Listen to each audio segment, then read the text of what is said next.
Welcome to another episode of Use It or Lose It. Yes, the Don't Laugh Challenge is back. I'm very excited about that. Schalk's not that excited. But because he's not excited, we got another Schalk. Schalk Brits is our guest tonight.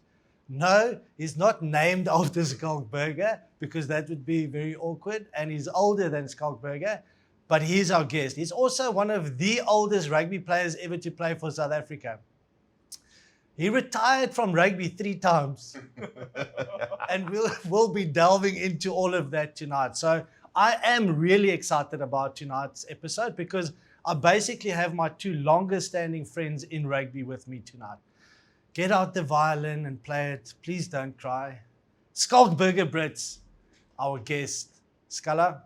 Hello, Jean. I'm very excited too. Are you excited? Yes. Can you see how excited I am? Yes. You're screaming quite a bit. I'm happy you're so excited. No, I'm not screaming. It's just to get the effect because I'm really excited. You know, He's delivering the message, but also excitement because we've got the Superfan Saturday. Rugby's back. Rugby is back in South Africa. Although it's called Superfan, there's no fans allowed. But it's back. Superfan Saturday without fans. Yeah. No, well, you can actually be part. Yes, just for all the viewers, we've got a massive following as well, Schalk. So please, we want to inform them as much as possible. A full 20. Between 20 and 30, it fluctuates. But for Superfan Saturday, next weekend, 26th of September, you can actually be part of the. So the Bulls are playing the Sharks and the Lions are playing the Stormers. But you can be part of it, even though you're not in the stand. You can send a photo of your face, and then there's a cardboard. And they put it on the stand, around the stand. So you're there, but you're not there. I'm going to skip that step, but I think it is quite nice to have yourself there, sort of. Yeah. Superfan Saturday without fans. Scalla, but I mean, it's more about you tonight, today, this morning.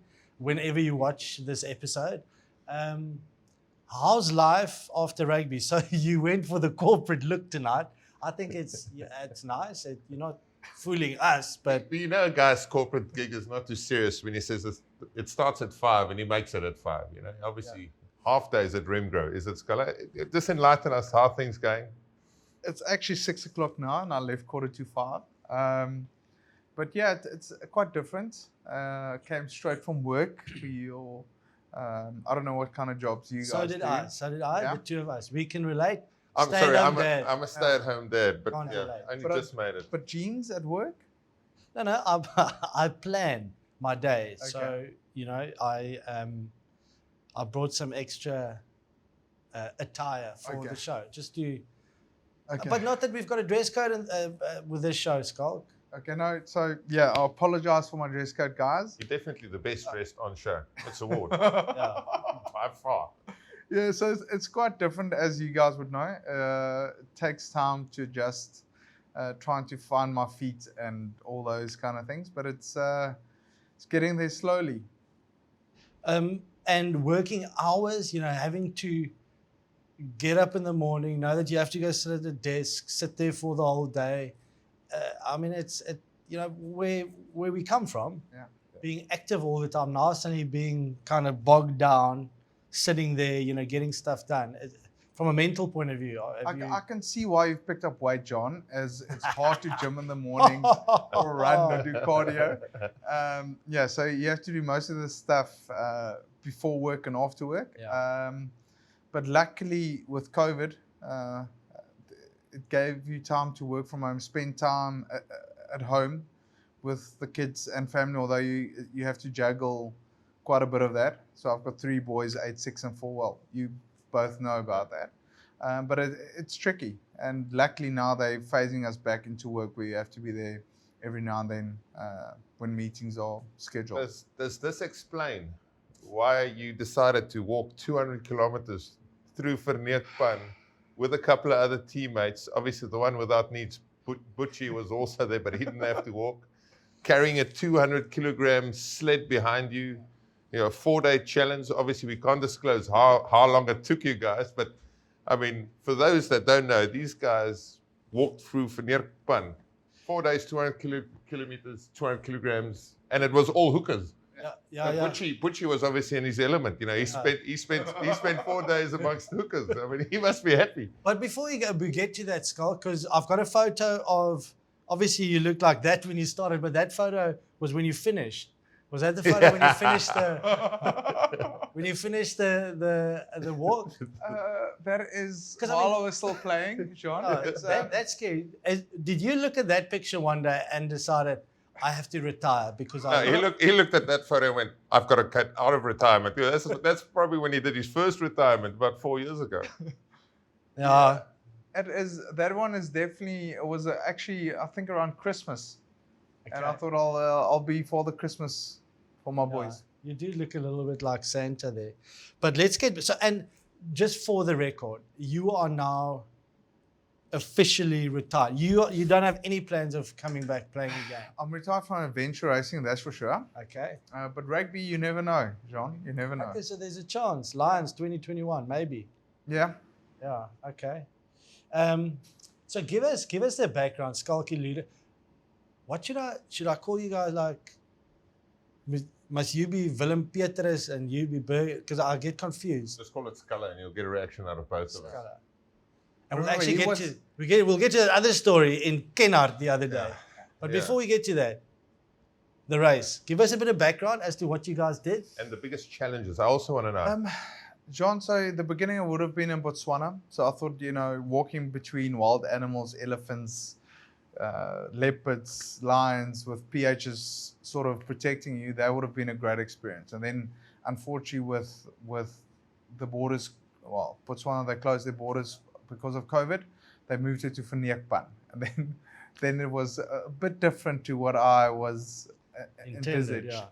The challenge was 200 kilometers with it was 200 liters of water with a sled that weighs 50 kilograms plus all your bedding, all your food, everything. So it was unassisted that you had to walk. And the thing is, what was hard was on this pan, you can see for miles. And I can remember day one, they had a 50-kilometer pole that it almost took us a day to get there. Although we did 75 kilometers on the first day. It was quite a mental challenge. And you had no, you can't gauge. Sleep. Yeah. You can't gauge distance. You don't sleep much. And the cart was like the fifth person. So two guys were pulling it in the front, and then you had to steer it as this thing was moving, swaying to the right the whole time. So it was quite a challenge. But I must say, Shimmy and John was amazing to carry that weight. We all had amazing, a lot of blisters. You're talking about. He's used to pulling trailers. He's been pulling a trailer his whole life, right? Yes, but yeah. So that was quite interesting. And the thing is, there was a lot of sweets on it, a lot of chips, and that was great feeding on that. But you get sugar highs, and I don't think we had enough substance. So day one, we burned all our reserves, and day two was a hard day with 8 punctures. Luckily John has done 20 epics, so he could, he did it quite well. But it's going to be a challenge for the other teams. I know at the end the weight was light and you could move easier, but it was a hard mental track. And the thing is, John couldn't fit into his sleeping bag as well. So then he was sleep deprived, and was it one leg falls asleep? Yeah, at 130 kgs, he's a big boy. So it's it was great, but it was a totally different challenge to rugby. Is it just takes so long. Like mentally, you can push yourself for a couple of hours, and then you rest, and then you have to push yourself, but your engine just not used to that kind of. And it's boring. It's boring. The thing that will get me about walking is you can only walk with that trailer that fast. To do a kilometer takes you a couple of hours, and that's it. You into it, you've got to finish it, But like we're not used to doing stuff of that length, that slow. Rugby is much more exciting from that perspective. You go and you stop, and it's 80 minutes and it's over. Yeah, and that was the difficult part is if you used to running 4 to 5 minutes a kilometer, then it takes you an hour to do 4 kilometers. Of course, with the thick sand and that cart, he plays a big role. And then you walk on a GPS map, and it's not that you go from one mountain to another mountain. It's literally on the pan, Flat, and yeah. it's flat, Flat. and it's 38 degrees, 37 degrees during the day. Nighttime is beautiful. Yeah. I mean, there's no light pollution, but and mentally between the teammates, that was challenging as well from that perspective. Is, you want to keep going. You've got different energy levels. Eric is adventure racer. From our perspective, he didn't understand our energy levels or things like that and how we work together. But it's a good learning curve. It's I also guess. a different dynamic if you're an adventure racer. You do it for yourself predominantly, don't you? When you're in a team, it's a rugby team, it's the ultimate team sport. You're only as good or strong as the bloke next to you. Yeah. So you've got to trust them with everything you say. If they say you're tired or yes, I'm sore, you've got to respect the fact that he's tired or sore, and you've got to make a stop or swap someone out. Someone leaves the field. Where adventure racing, it's you and you look after yourself, isn't it? Or that's the way I would sum it up. Yeah, I think so, Scalla. It's exactly that. If I know Shimmy, myself, and John, I don't know Eric, but if Shimmy told me or I told them I'm tired, I need to take a break, there was no doubt or any question asked. And I guess from Eric's perspective, it was probably, okay, why is the guys taking a break again? So we can function at 2 or 3 hours at a time, but then we need to break. And if I don't know if you've seen all the pictures of how they blisters. Well, I had like 8 blisters on day one. For John's legs. John's legs he got a bacterial infection, and Shimmy had a kind of a blister that was actually the size of his foot. I saw that one, like on the side of his foot. On the side of his foot, so it was under. Yeah, it was terrible actually. But still, from a mental perspective, I never doubted that we'll finish it. It was just a question of when. And although the sweets and the chocolates was great in the beginning, later on, I needed more. Something with more substance. You can only have so much water. You can only have that. If I do it again, I would definitely do it differently. But in effect, it's a challenge that you guys did for charity as well, correct. Right? So there's a charitable element to it, but also you compete against a cricket team, a football team, and an athletics team, right? That's correct. So you guys were the first that did it. They now have to do it as well. So there's a lot on the line because you guys represented the rugby fraternity in South Africa. So if you don't succeed, I mean, can I it reflects badly on all of us. Yeah. And Bush James just saw the opportunity. I'm going to go spend a couple of days with 3 hookers. Yeah, well, he was chilling at the hotel with a. But talk to me about two weekends in a row, Kennard Hotel. Yeah, that didn't happen. Oh, that's never happened before. You introduced me to Kennard for the first time with a great night out, a biker's bar actually.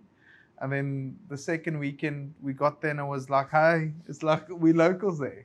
Yeah. But Kennard is smaller. It's so a bit more of it. Yeah, one street. There's a liquor store, a petrol station, and the hotel. And the hotel, of course. That's right. Next to the liquor store. Yeah, but how amazing is that? So we did a trip up to the 3 of us and a couple of we were about 14 guys that went hunting up in the Northern Cape, and the 3 of us drove up. We decided to sleep over in Kennard. It was very random that we decided on Kennard, right? Yes. So stopped over there. We get to the Kennard Hotel. We walk into the bar, and there's 5. We were 5 men in the bar. The 3 of us, the bar owner and his mate. Yeah, 3 of us, Schalk, Jean, and the other two, the bar owner, the hotel owner, and his mate called Schalk. In Kennard, 5 people, 3 of them called Schalk. That was weird. Yeah, we had to change his name, so he turned into the samurai after about 4 years. He turned into the samurai. But I mean, that was like that's and we'll touch on the Saracens. Obviously, you guys can talk a bit more about the Saracens days and all the trips that you guys did there. But I must say, I quite enjoyed our little weekend away. Former players, former teammates, we go there, we do the trip up to Ascam eventually.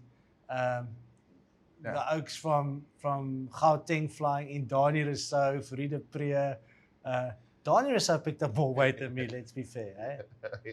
He's picked up So- more since retiring than So me. they were all flying in, and the biggest issue for them was how do they get the weight low enough to fit on the aeroplane. And the big issue is that someone dropped out, and Donnie stepped in, but Donnie weighs 150, so all of a sudden they nearly had to leave someone behind. Yeah.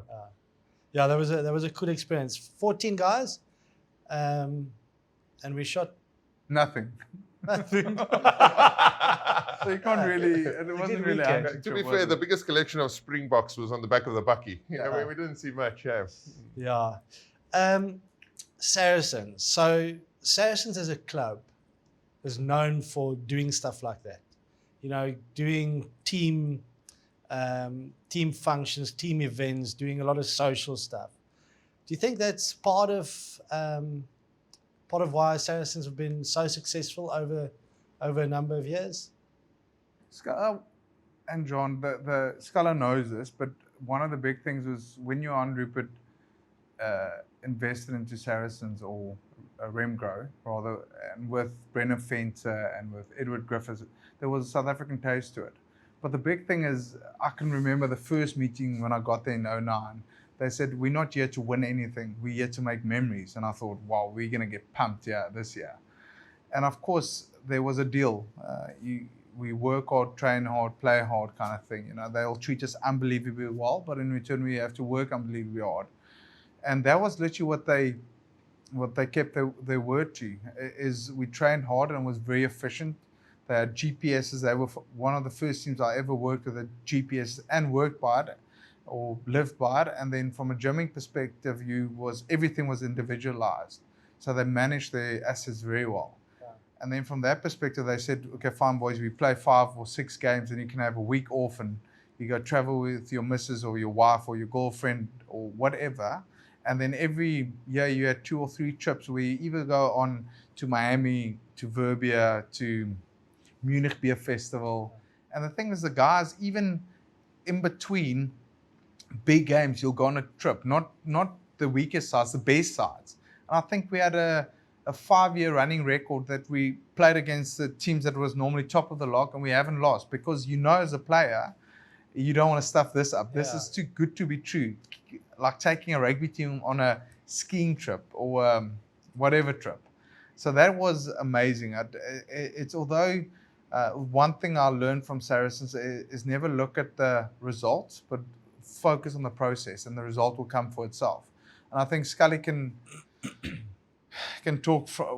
He was there we were there together for ages, and it was just a great way of finishing my career, and it was fun. It was fun, and success came with that.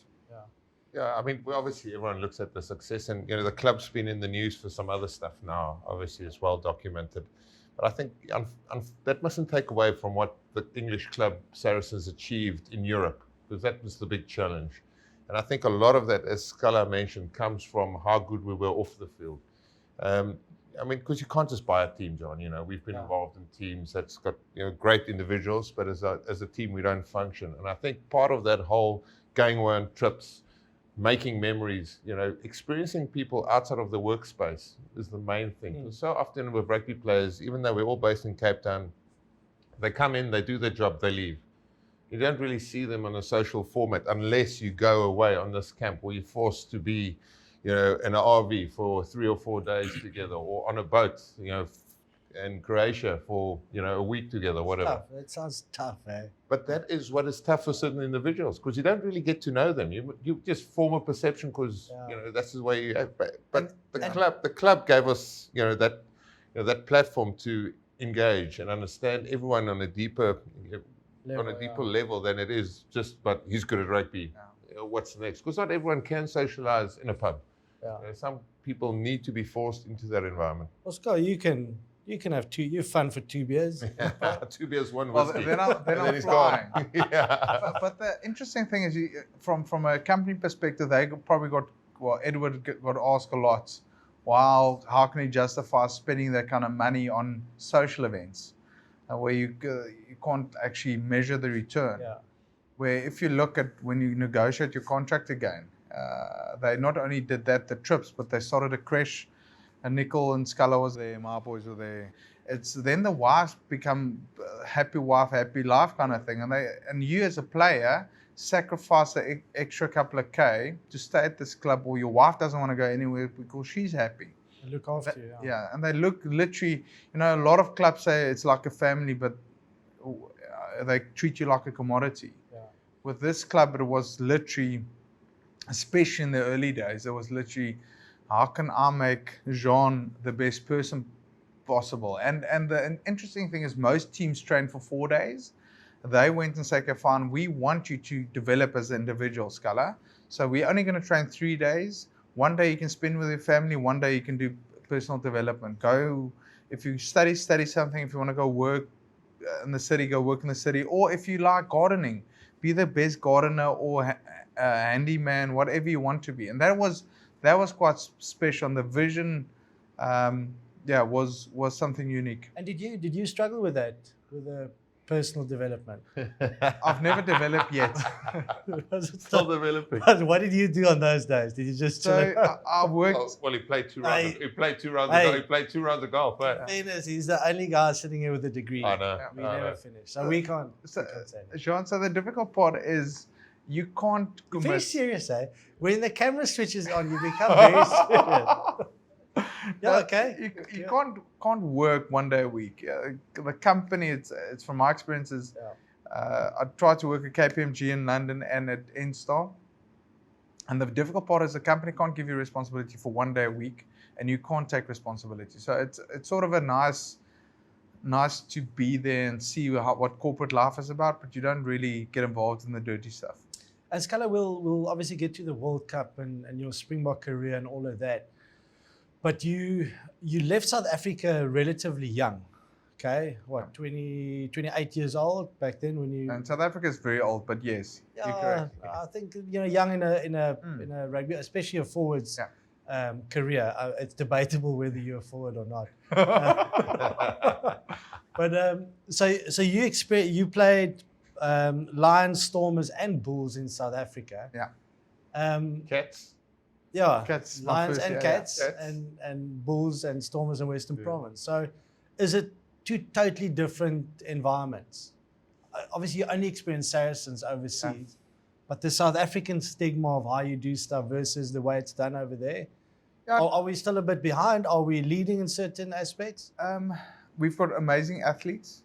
I think we can manage our assets a lot better. We are fortunate and spoiled to think we've got a lot of young players coming through, and then with the players with the expertise and the intellectual capital that they've built up over years, we get rid of very quickly. Yeah. And I just think people don't see in South Africa, if a young kid comes through, what value an old player can bring. Not just from when it gets when it's easy on the pitch, but when it gets tough. And over time, I think if you take your team from when Jake Wyatt took over, in the beginning was a bit tough, and then you had years of experience and you kept sort of the core together, and you won a World Cup because of that. And that's what I saw at Saracens. The same thing is, the longer you keep a group of players, the core players together, I don't know, you can measure it, but it is just eventually, if it's a good group and a good culture, you'll have success. And in South Africa, I just can't understand why they just get rid of everyone as quickly as possible as soon as a young kid comes through. I think it's always about balance. From a training perspective, it's a lot of bone on bone. Yeah, you don't. Once again, it's nothing was when I came back now with the Bulls. It was long sessions. At Saracens, we had 40, 45 minutes, and it was intense, but it was done. And he only did that 3 times a week. Even on Monday was a bit Like a walkthrough. Yeah, almost, or like walkthrough. a jog or whatever it was. So from that perspective, and managing contact. So we can't, at my age at the end, I couldn't play 2 games a week. What do you mean at the end? Was that the last 6 years? In South Africa, like I can remember This getting one to the in the Bulls. final year gets himself suspended for a couple of weeks. Yeah. Just Clever, swinging eh? punches. Yeah. I love how he's selling the fact that the older players, the value that the older players, that's obviously how you sold it to Rassie as well. Eh? Of course, yes. I had to punt myself. But Puerto was great at the Bulls. I enjoyed him a lot. He gave myself and Dwayne a lot of freedom to help out in the coaching and the experience we've had during our career. But I think in South Africa we can use data more efficiently. How many meters you ran, how many tackles you made, and look after your asset in that perspective. But I think Rassie is there. He managed the Springboks squad very well during the World Cup, and he rotated a lot. And with Allet there was sort of our secret weapon going into the World Cup.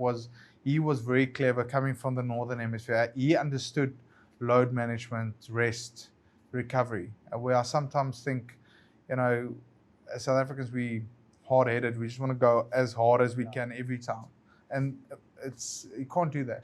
That's not sustainable. When I got there, and John, you were at Leicester as well, although your body let you down towards the end. But like the stuff. Also for the last 8 years of my career. Well, it's probably because I was on the wing and you were in the rucks. Exactly. Well, every time he entered a ruck, he got injured. So I don't know why he ever went back in. But like was the backroom staff, the S&C, strength and conditioning, the amount of physios, your doctors, they all there. We're always short on staff, and a player would rather get in his car, even though he's a little bit tight, and go home because he can't get treatment. Over there was always treatment available. Yeah. It was just a little bit more advanced, a little bit more professional, and all those small little things add up. And then on top of that, they've got the ability to keep older players in their group. So if a youngster's coming through, they're able to carry him for a bit longer because you've got a seasoned professional like Scalla there, or myself, or Marcelo Bosch, or whoever was hanging around there, Chris Wiles. And like those little messages you carry on to the younger players, and they don't get exposed by themselves. In South Africa, we often have to expose 8 youngsters by themselves. There it was 1 or 2 youngsters with a few older hands. And the older hands are the guys who take the brunt of the pressure, who takes the responsibility, and just try and free these guys up. And when they actually eventually step into their position, they've played 10, 15, 20, 30 games with a very experienced team. It just makes that transition so much smoother. So I'm curious, Scalla, like you were saying about how the ability to keep squads together for a long period of time creates a better culture, creates kind of winning in a way. Yeah. So now you get to the box and you come out of retirement for the 4th time and join the Springbok setup in 2018, and you've got 18 months to prepare. And we all know the story. Eventually, you're successful. So how did Rassie get that right? How did Rassie get hold of you? Because I was at your benefit dinner. Which one? So the first day I got there, he was about to retire. Then he found out I'm coming. Then he extended that by another year. And then I was at his benefit dinner. You were retired. And the next moment, I saw you, flying down to Joburg. And then a week after that, I saw you wearing a Springbok jersey. How did it start? It was quite weird, Scully. I was, after my benefit dinner, we won the premiership and we were in Ibiza sipping on some cocktails with the missus. And out of the blue, I got a text message. And literally, I thought it was Vincent. It was late at night. I thought Vincent was taking the mickey out of me, asking me about coming back and joining the Springboks. And of course, I'd send a message back. I'm the biggest, strongest, fittest, beautiful, quickest, strongest hooker ever. And after like 3 or 4 text messages, Linda's sitting there, kids is asleep. And she's like the typical conservative one. Scalla, isn't this Rassie? I said, there is absolutely no chance. Rassie's texting me 1 o'clock in South African time. And after like 3 or 4 messages after that, I came to the conclusion, this is Rassie. So I phoned Vincent. Vincent was sleeping. I said, Vincent, what are you doing? He says, I promise you, mate, this is not me. And eventually I phoned this number and Rassie picked up. I'm like, oh, shit. Obviously, Rassie was having a couple of drinks as well. Probably. Let's get Schalk Brits. Is that what he said? Yeah, so he said, well, the plan was just to actually join because we were playing England. Yeah. And there was a lot of the guys we played with and against that I knew. So it was like, give us a bit of information. And then after the tournament or the inbound tour, he asked if I want to stay on. So then I had to ask Johan or Jan Rupert or Jannie Durant if they wouldn't mind extending my studies at Cambridge, extend that and everything. And of course, most importantly, the missus to sacrifice another year or 2. And they were all keen. Boss. Yeah. The boss. The boss, of course. So it was, John, coming back to your question, how did he do it? He created great culture, a culture there where it's not about yourself. And what was nice is from a mental perspective, you knew it's not 4 years to the World Cup, it's 18 months. And we had quite a rocky couple of months before that. We lost at a record loss against Ireland, a record loss against New Zealand.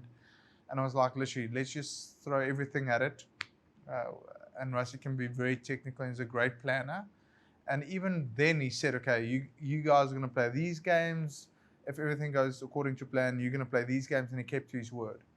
And entitlement was a big thing with him. So I think he sort of sorted out who's important from a strategic perspective, from a playing perspective, and know your role kind of thing. What was really evident for me was, because you mentioned now he planned ahead and told you, okay, you're going to play here, you're going to play there, you're going to play there. But you said if it goes according to plan. In my view, it was even if it did not go according to plan, he kind of stuck to that. Yeah. And by doing that, Yes. he got the buy-in of all the players. Well, especially in 2019. 2018 was rocky because there was one test match, a test match against Argentina, that upset the apple cart of the first day again. And even so, we're quick to forget that 2018, you guys only won 50% of your games. You know, we could see there's improvement in the culture and there were some good performances, but it's only really in 2019 where we started getting that winning momentum, and then everything, the plan sort of just fell into place. But 2018 was hard. Yeah, it was hard. I think I can't remember, did we have a win abroad on 2018 against New Zealand? Yeah. That's the first time. So that was gave us confidence. We were unlucky with, for example, Andre with Owen's tackle at Twickenham. England, yeah. So from that perspective, and you are correct, a big turning point was, I think, when I can't remember when it was. There were two bad games. It was Argentina away and Wales at the end of the year, where you were totally outplayed. But there was, there's also, like, if you look, there's games that was close. The Pretoria Test match, which we obviously, by all accounts, should have won. Yeah. But then those two bad performances, there's the ones that stood out, you know. Yeah, and what was great about the whole thing is, even, for example, when we really got confidence, is when he sent a team over to New Zealand in advance, and we were playing against Australia at Ellis Park. Great performance. The expectation wasn't for us to do as well, and it was almost to the second team, go have a shot, whatever happens, happens, and then we gave them a thumping, and then the confidence is quite high. Then you go to New Zealand, and I think we had we draw there. I drew the game. It's just the momentum, because a lot of the time, and you mentioned earlier as well, you used Saracens as an example, where youngsters get blooded together.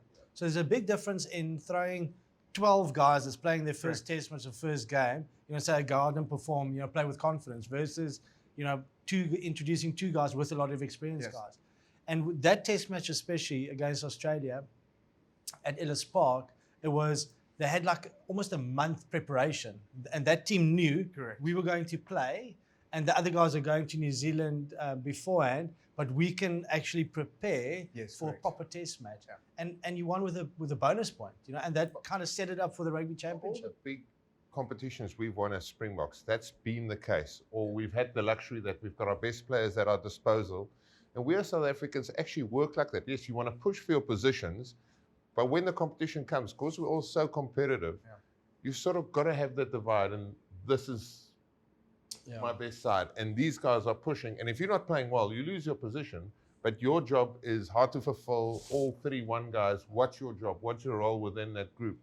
And your role in that group was obviously imperative, not on the field improving other guys, but also on a social aspect. Yeah, and what you said, maybe we didn't have time spent beforehand, but in that whole year, 2019, I think in 8 months, I only slept 15 days at home. Yeah. So that is you prefer that as well sometimes. I know. I've got a video where Kalinda, his wife, phoned me and said, "Listen here, Schalk, I'm here. The removal company is coming tomorrow, but my house is full of furniture." Off I went with my little toolbox, and I basically took down. He was living in a massive 5-bedroom house, 5 beds, cupboards, filled skips. sent him a message, and he was just sitting smiling somewhere in South Africa. Thank you, Scalla. Yeah. So tell us a little bit of the social stuff that you did at the World Cup in Japan. Do you have like a stories you can share with us, or not really? Do you get extra money if you're the team mascot as well as a player, or not? I think that's how my bonus was structured. There was some good nights out, but it's not like when we started. I can remember our trips in Christchurch, bush diving, 2006, and all those kind of things. It was quite a professional setup in Japan. You never went out a lot, but in my younger days, I used to go out. Japan, we didn't go out much. It was literally every time after a game, a couple of beers in the hotel, but just a lot more. And the group was so tight that luckily there was no distractions outside of the team. And once again, as I said previously, okay, fine guys, you're going to have a blowout in South Africa before you go. We're going to have a blowout when we get back. And during you guys know. We joined for one night, and that took care of me for a month. Yeah. You guys were going for 6 weeks or something. Yeah, on the trip back, it was everybody let go of all their demons and just went crazy for about 10 days. But during the World Cup, it was very goal orientated. And even Alex, I think there was a gap of only 4 days before game, and after that game, I think it was Italy. Yeah, after Italy, there was a 12-day in Kobe. Yeah, so then he gave us 3 days off that you can go with the family. But then after that, then was straight back to business. And one of the things that was in his favor is everyone said, okay, fine. It's almost like you've got the end in sight. This is it. You've got 18 months. And he was counting down every game. So I can remember the first meeting, he was sitting there with the whole squad, not just the 28 or 31 that went. He said, okay, this is the calendar. This is the games. Every game he mapped. This is how many days. This is how many months you have to sacrifice. And the question was asked by him, are you prepared to sacrifice? If yes, you stay. If not, then you're not welcome. Then you're just not part of the environment. That's a difficult thing if you're now in charge of South African rugby, because you don't have the players together ever. Yeah. The only time is a World Cup, or maybe for a little longer. Now next year, come the Lions, maybe you get them for like a month. But to spend 20 weeks together, and the players are based all over the world. I've got more than 50% now, especially comes from abroad. Yeah. I mean, that's a massive effort, hey? And that's something we've got to thank the players and the coaching staff. It's not easy for anyone to spend 20 weeks together on the road predominantly. Yeah. And the difficult part for me now is the Lions next year. It's so exciting. But where are we going to spend time as a squad together? Why are you saying we? Do we know something? Come back number 8. Jock, I'm ready. Okay, it's official. He's coming back. Okay, that's enough rugby. Your real passion is golf. Correct. Right? Okay. I love golf more than I love rugby. That's probably why you guys played 100 test matches now. And I'm probably not as good as you, but... And golf, so you say... And John Smith. Thank you, John. Okay. Like I called him... Like he said, okay, Scalla, can you play with me on a Wednesday or a Friday at Saracens? Because we only trained on Thursday, Monday, Tuesday, Thursday. So I said, yeah, I can do Friday. So I play there Friday, and then he sort of just mentions as we walk, but on Wednesday I hit a 7-iron to this. So he's busy with his second round, taking money off me on the Friday. Yeah. So you play a lot of golf still? No, not as much as I want to. Of course, now with it's a new hobby. Yeah, now you have to put in leave if you want to go play a round of golf. There's a new hobby, mountain biking. Do you like mountain biking more than golf now? No. We've got quite a few photos that we'll put on the screen for the viewers of you getting injured as a rugby player. Okay, photos of cuts and whatever, all of that. But we've also got a photo of your leg being cut up. Yes. Due to mountain biking. Are you not very good? Or are you just too competitive? Just before that, I by accident spoke to Jean de Villiers, and I said, I rode with Schalk Brits the other day. This guy is going to come off his bike in a big way. And then we saw him that weekend. Can you lift your shoulder yet? No, left shoulder is buggered. But the thing is, one of the reasons of cycling or mountain bike, I don't want to go on the road, but it's that adrenaline.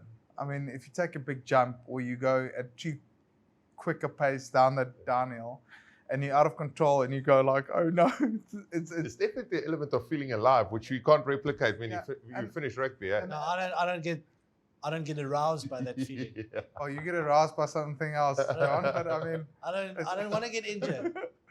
You're Yeah, gonna get injured. but you don't think about injury. You just think about the adrenaline. It's like if a big guy runs onto you. Well, everybody was big to me. You just Well, they you were just- taller. They're yeah, probably not bigger, but they were taller than you. Yeah, so you just have to, yeah. But that's a good thing about mountain biking. For 2-3 hours, you can spend time with your mates and you can ride. So stay fit and Yeah. in shape. I would recommend that. And then just you know, that adrenaline. It Where's is the- amazing. So what's your weight currently? Uh, International hooker, Schalk Brits, weighing in at um, 88 kgs. What are you? So I went down to 92 from being about 100 at the World Oh, Cup. you never I was weighed 103. You can ask Vincent Koch. A lot of rice. No, he was probably standing on that. Guys, I That mean, as well. like we came in one preseason and Schalk had to weigh 100. This is what what Gert Smal and the guy Gert said. Smal Gert days, Smal, yeah. you got to weigh 100, otherwise you're not making a Stormers cut. So we did the fitness before that. So me and Scalla obviously dominated our various categories, the bleep test or the repeated sprint, whatever.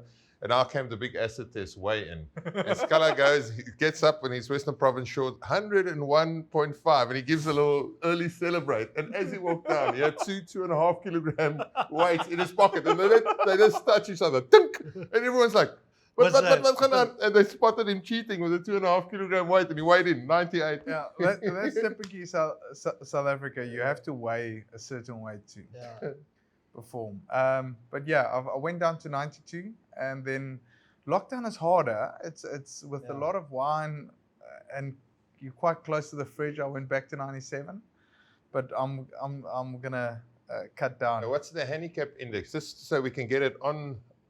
So I was, before I started working, I was a 1.5, and now with kids and work, it's gone up to about 5-ish. Oh, it's terrible, eh? Yeah. Struggling. You struggle a bit. And how many sets of clubs do you have? So we had John Smith on here, and obviously he collects cars and bikes. Yeah. Do you also collect bikes now? And how many sets of clubs do you I've have? got one bike. I did not know mountain bikes can cost more than a car. It is ridiculous. It's so expensive. And since I had my bike, it's been it's actually now, I broke my chain yesterday. But I love golf clubs. So I've got, in my garage, I've got about 5 sets. I would bet, I reckon it's the same as John. I don't think the number really exists, but it's somewhere between 5 and 10. 5 and When you 25. just move into his new house in Stellenbosch, I walked in there and it looked like the pro shop on the right. You know? They just filled up, and then everyone's on a specific pool buggy or electric buggy. I mean, it's like a golfing warehouse. I mean, unfortunately, I'm left-handed. Otherwise, I would have had a set off, no problem. And Scalla, we were speaking about all the cuts that you've had and injuries. Can you remember when we played? Under 19. Yeah, SA under 19. The two of you. We played, so before Peter de Villiers was our coach, and before we played our last game or whatever, Against Ireland, we played one bounce. against Ireland. So we were playing like one bounce with a soccer ball.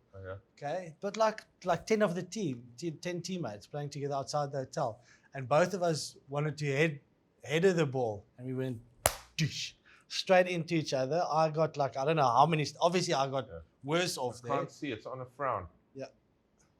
Oh, sorry. Okay. That's nice. Yeah. And then we got dropped for the game. No, wait. You got Bench, dropped because to the for bench, the... yeah. Yeah, bench.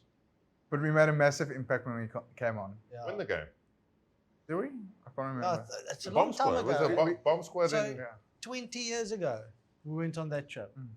That's It's in the ridiculous. 90s. I remember when we started at Province coming through the ranks 2002. You guys started a bit before me, but I joined in 2002. And you just went past us. well, I caught up to you guys. I struggled to get past you guys, but gee, it's a long time ago now. We are really old.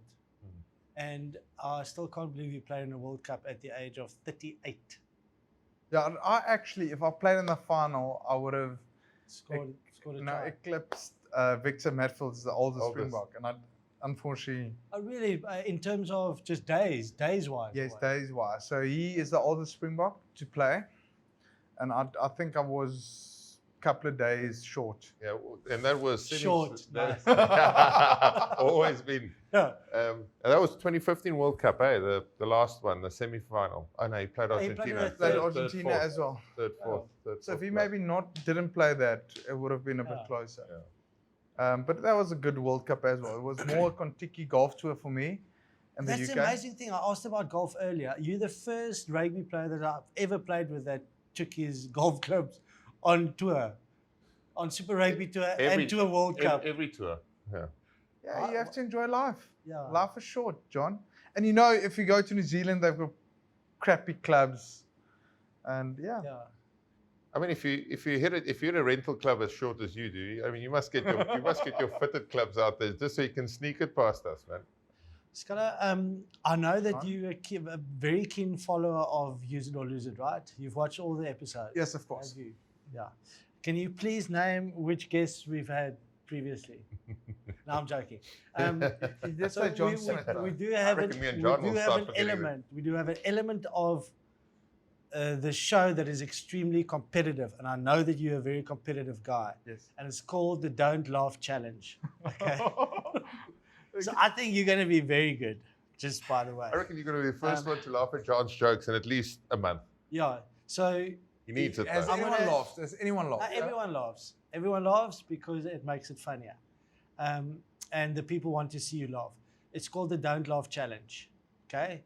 5 questions, 5 jokes, and you get a point if you don't laugh. Okay, but you have to concentrate. Put the can down.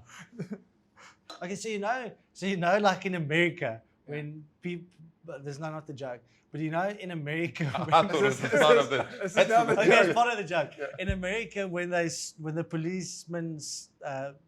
police stops a car and they say, "Give me your papers," okay, like your driver's license, and that.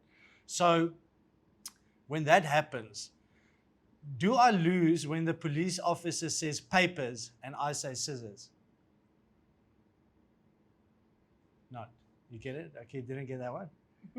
Okay. Okay, but I'm going to get better. I thought you're still leading into it. Okay, that's No, that was that's the terrible. first Go, joke. go. Okay, 0-all. It's 0-all. Joke number 2. We've got 5, Schalk. Okay. What's the difference between a good joke and a bad joke? Timing. Timing.